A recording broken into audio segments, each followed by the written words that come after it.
we have talked about Alvin Kamara. There's no real enjoyable way to talk about this because I'm not going to lie. It's a horrible story all around. I don't know exactly how this is going to play out, but I don't think it's going to be good. Here, let's just get to the details, okay? And then you can react to kind of what we think's going to happen or how you feel on it.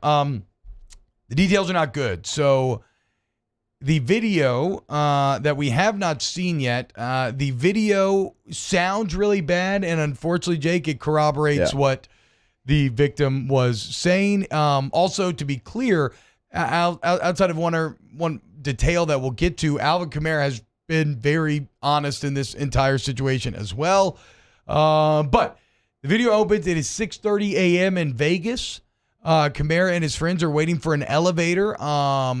The victim is talking to a woman who is in Kamara's group. I think it may be his girlfriend, not sure.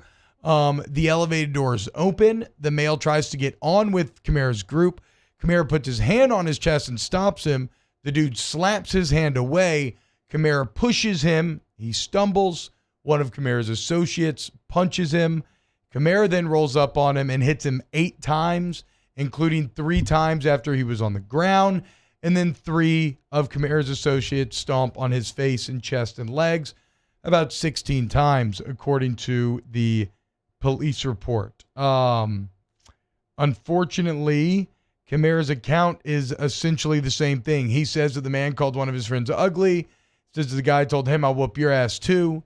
Now, Kamara said that in his mind, and granted, you could say this is dishonest. It's 6:30 a.m. You've been out drinking all night. Yeah. Like, this is how this stuff goes. If we think about, so Kamara says that he saw a fight break out, saw the man get punched, and says then he punched the man because he thought the man was running away and had done something to his group. Now, that's the key detail, that it was wrong. The video clearly just shows that this guy was not running away, but I mean, well, but play it back, right? So he tries to he's probably talking some noise, tries to get on the elevator. Kamara stops him, hand slap, push.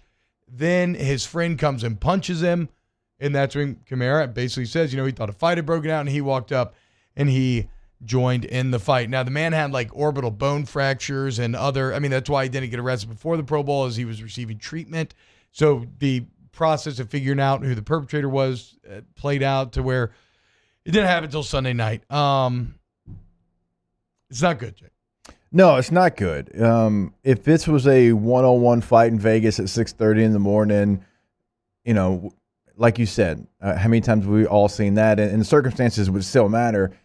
But you can't have 8 people on one person, a fight breaks out, and everybody kind of gets their licks in. Yeah. Like, you can't do that. That you can't hit somebody 8 times. You can't have the posse jump on him and kick him and stomp him and all of that. So this is a serious deal. This isn't just again, a late night Vegas one-on-one quick bar fight. I mean, this is something that it's not going away anytime soon. Yeah, and it sucks, man. I mean, if when I hear stories like this, the things that I immediately jump to is, all the old adages, Jake, about reputation, right? It takes a lifetime to build up and only a few seconds to tear down. Like, Alvin Kamara, in my opinion, is still the same good person that we all loved so much. That's what we talked about yesterday. Before this, right? And that's why we were all giving him the benefit of the doubt. Yeah. I think he is absolutely still that person, but alcohol and ego are a hell of a thing, and I get it, man. We've all been there. In fact, there's a lot of people that are going to sit in judgment today that have been in very similar bar fights, very similar situations in their lifetimes, right? So I can't sit here and say that I can't sit here and say that I've never had friends that have done that. I've never seen people do that. And so I'm not writing him off on a personal level, but he is going to have to suffer the consequences, right? There will be many who write him off. There may be advertising loss, right? Reputation loss, like we talked about. Who knows what the actual suspension from the NFL will be, as we'll talk about. The NFL is not too friendly with the New Orleans Saints. I don't think that's going to do them any favors either. No, there'll be a definite suspension. it's just one of those things where I think it's going to be very hard. Like this is something where if you're AK, you're probably going to go back and play it back in your mind a million times. You're like, man, I really wish I would not have made that split-second decision, and it ended up costing me terribly. But the only thing you can control is what you do from here on out, right? And so you're going to have to deal with that punishment. You're going to have to try to make right by the victim, and then you just got to try to use this moment as a moment of positive change. But damn, man, it's it just and then like this is really done. Actually, I don't even want to get in this, but the football side of the equation. Never mind. What were you going to say, Jake? No, I'm just saying, it's for someone like you said earlier that built up so much equity in all of our minds because of everything they had done. And again, like that's still there. That doesn't go away, but it's just like how quickly that can be taken away because of an incident like this. And so it's just a situation where, you know, right is right, wrong is wrong. And I know sometimes that definition means something different to different people, but in this case, when you have 8 people on one guy, even regardless of what was said and what was done, like that's excessive, right? And you could have there could have been more serious injury than what there was. I wonder, maybe there's some lawyers in the chat can help us out. I do wonder from like a legal standpoint, does the number of people matter, or is it just what Kamara's individual actions were, right? Like, is he on the hook for having associates who went and stomped this guy, or legally is he in trouble for punching him 8 I've got times? to imagine if you put your hands on this victim, then you're part of it. I can't imagine it's like, okay, because you're Alvin Kamara, you're going to get the book thrown at you compared to the other guys. Yeah, I just wonder. I wonder if it exacerbates it or changes it from a legal standpoint. I don't know. Either way, this is one of those stories where, look, some people will feel comfortable sitting in judgment and being like, "Oh, screw this guy, I'm writing him off forever." I think it's just awful all the way around. Okay, I've seen a ton of drunk fights at 4 a.m., 5 a.m., 6 a.m. They're never good for anybody. They're not good for the people who get beat up. They're not very good for the people who do the beating up.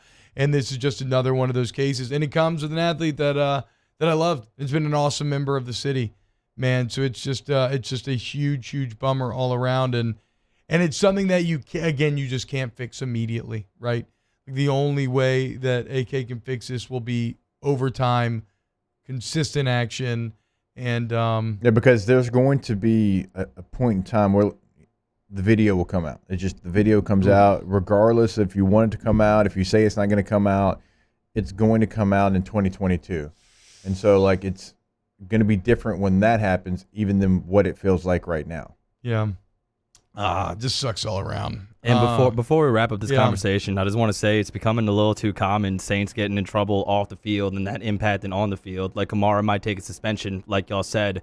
David Onyemata missed time because of off-field stuff. Deontay Harris missed time because of off-field stuff. Thank God Marshawn Lattimore didn't get arrested, didn't get suspended, but he didn't put himself in a good situation either.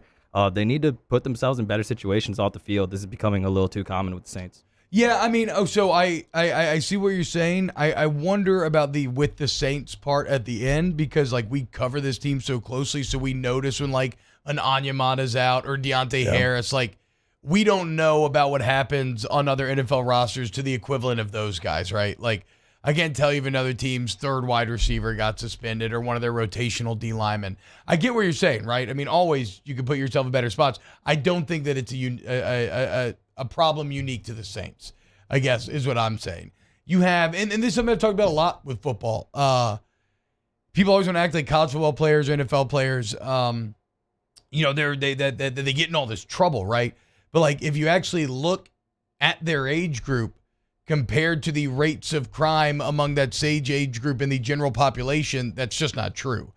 Football players get in less trouble. It's just that it's much more visible when they do. So, I mean, I agree with you. Everybody has to have some modicum of personal responsibility in putting yourself in better situations.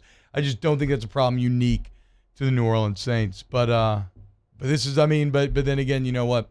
No, there's not any other major players on any other teams in any headlines like this right now. So we'll see. Absolutely brutal. I got maybe some other brutal news. I want to get the reaction to chat's reaction to a bit to this next segment. Then also, I got those NFL referee numbers that I was talking about yesterday from Mike Triplett. And we got to talk about LSU women's basketball last night. Get it done on the road. So keep it locked right here on OTB.